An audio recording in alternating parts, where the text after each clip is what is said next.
इस कहानी के माध्यम से सुनाई गई कहानियां अनुभवों की वास्तविकता का दावा नहीं करती हैं। इस कहानी का उद्देश्य किसी भी तरह का अंधविश्वास फैलाना या अंधविश्वास को बढ़ावा देना नहीं है। किसी भी धर्म या संप्रदाय को ठेस पहुंचाना नहीं है। कहानियों का हेतु केवल मनोरंजन है। तो चलिए बिना किसी देरी के कहानी शुरू करते हैं। दोस्तों, जैसा कि आपने पिछले भाग में सुना कि प्रेरणा ने कैसे मनोज को उस पिशाचिनी के चंगुल से बचाया, अब आगे की कहानी शुरू करते हैं। मनोज को जब प्रेरणा ने सारी बात बताई तो उसे यकीन नहीं हुआ था कि उसने प्रेरणा के साथ ऐसा व्यवहार किया था। मनोज बार बार प्रेरणा से माफी मांगता था। वो अपने किए पर पछता रहा था। ऐसे ही समय बीत रहा था। दोनों सब कुछ भूलकर अपनी जिंदगी में व्यस्त हो गए। तभी कुछ ऐसा होता है जिसकी उम्मीद न तो प्रेरणा को थी न मनोज को। एक दिन प्रेरणा कपड़े धोने के लिए मनोज की जेब चेक कर रही थी। तभी उसे एक खत मिला। खत लाल स्याही से लिखा था। लिखावट भी उटपटांग थी, लेकिन खत में जो लिखा था उसे पढ़ते ही प्रेरणा के होश उड़ गए। उसमें लिखा था, मनोज, मैं तुमसे प्यार करती हूं। मुझसे शादी कर लो। मेरे पास बहुत पैसा है। तुम्हें कभी जीवन में काम नहीं करना पड़ेगा। तुम अपनी पत्नी को छोड़कर सदा के लिए मेरे पास आ जाओ। प्रेरणा के हाथ से सारे कपड़े छूट गए। उसकी आंखों से आंसू बह रहे थे। जिस मनोज को मैंने अपने प्राण संकट में डालकर बचाया, वही मुझे धोखा दे रहा है। किसी अमीर लड़की के चक्कर में मुझे छोड़ने की तैयारी कर रहा है। प्रेरणा शाम तक रोती रही। शाम को जब मनोज आया तो प्रेरणा ने उसके सामने वह खत रख दिया। मनोज ने सफाई देते हुए कहा, हाँ प्रेरणा, कल ये खत मुझे एक बच्चा पकड़ाकर चला गया था। तब से मैंने कई बार इसे पढ़ा। मुझे कुछ समझ नहीं आ रहा था। शायद किसी ने मजाक किया हो या बच्चा गलती से इसे मुझे पकड़ा गया। प्रेरणा बोली, देखो मनोज, सच सच बताओ, तुम मुझसे कुछ छुपा तो नहीं रहे हो। मनोज ने कहा, प्रेरणा, मेरा विश्वास करो, मैं तुम्हारा साथ जीवन भर नहीं छोड़ूंगा। प्रेरणा ने उस खत को फाड़कर फेंक दिया और खाना बनाने चली गई। रात का समय था। दोनों अपने कमरे में सो रहे थे। कुछ देर बाद प्रेरणा पानी पीने उठी तो उसे खिड़की पर एक औरत का साया दिखाई दिया। इससे पहले कि प्रेरणा कुछ सोच पाती, वह साया तेजी से प्रेरणा के सामने आकर खड़ा हो गया। फिर उसने एक नजर मनोज को देखा और तेज आवाज में बोली, तू मुझे मनोज से अलग करेगी, मेरा खत फाड़ेगी, मैं तुझे फाड़कर रख दूंगी। मनोज मेरा है, मैं इसे किसी भी हाल में नहीं छोड़ सकती। प्रेरणा को कुछ समझ नहीं आ रहा था। वो कुछ बोलना चाहती थी, लेकिन उसकी आवाज नहीं निकल रही थी। वो पसीने पसीने हो गई थी। तभी वो साया आगे बढ़ा और उसने एक हाथ से प्रेरणा का गला पकड़ लिया। प्रेरणा दोनों हाथों से अपने आप को छुड़ाने की कोशिश कर रही थी। तभी उसकी आंख खुलती है। कमरे में कोई नहीं था। वो सपना देख रही थी। प्रेरणा चीखने लगी, मनोज, मनोज, वो फिर आ गई, वो तुम्हें ले जाएगी। मनोज ने उठकर लाइट जलाई।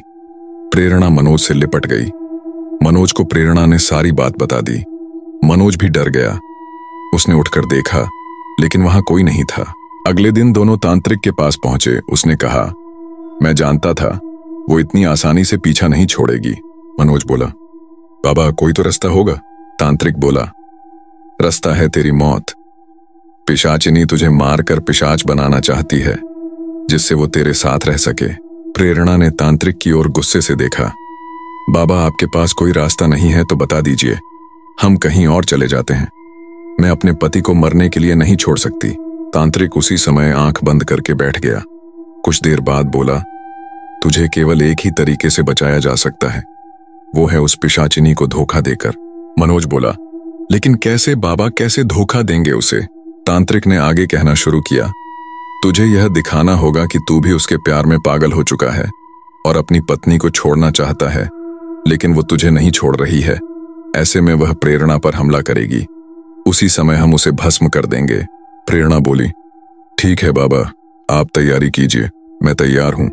मनोज ये सुनकर गुस्से में बोला, नहीं बाबा, और कोई रास्ता बताइए। इस बार भी हम चूक गए तो वो प्रेरणा को मार देगी। तांत्रिक ने कहा, बेटा तू उसकी चिंता मत कर, इसे कुछ नहीं होगा। इस बार मैं ऐसा जाल बिछाऊंगा कि वो बच नहीं पाएगी। जैसा तांत्रिक ने बताया था, मनोज ने वैसा ही किया। वह उसी सुनसान सड़क पर पहुंचकर पिशाचिनी को बुलाने लगा। मनोज बुरी तरह रो रो कर उसे बुला रहा था। कहाँ हो तुम? मैं तुमसे प्यार करने लगा हूं। मुझे पता है तुम भी मुझसे प्यार करती हो। मेरे पास आओ। कुछ ही देर में तेज हवा चलने लगी और मनोज को एहसास हुआ कि उसके पीछे कोई खड़ा है। पीछे एक काफी खूबसूरत लड़की खड़ी थी। वह बोली, तुम मुझसे प्यार करते हो? यह सुनकर बहुत खुशी हुई। चलो हम एक नई दुनिया बसाएंगे। मनोज बहुत डर गया था, लेकिन वो इतनी सुंदर थी कि एक बार मनोज भूल गया कि ये इंसान नहीं है। वो बोला, मेरी पत्नी मेरा पीछा नहीं छोड़ेगी। पिशाचिनी बोली, तुम उसकी चिंता मत करो, मैं उसे मार दूंगी। मनोज ने कहा, कब मारोगी तुम उसे? यह सुनकर पिशाचिनी हंसने लगी। उसके हंसने में मनोज खो गया। ऐसा लग रहा था जैसे वह सच में उससे प्यार करने लगा हो। कुछ ही देर में वह चली गई। चारों ओर सन्नाटा छा गया। मनोज अपने घर आ गया। प्रेरणा को उसने सारी बात बता दी। मनोज एक सुंदर लड़की से बात करके आया था। उसकी हंसी उसके दिलो दिमाग पर छा चुकी थी। मनोज जब सोने के लिए लेटा तो उसे नींद नहीं आ रही थी। रह रहकर उसका ख्याल उसे परेशान कर रहा था।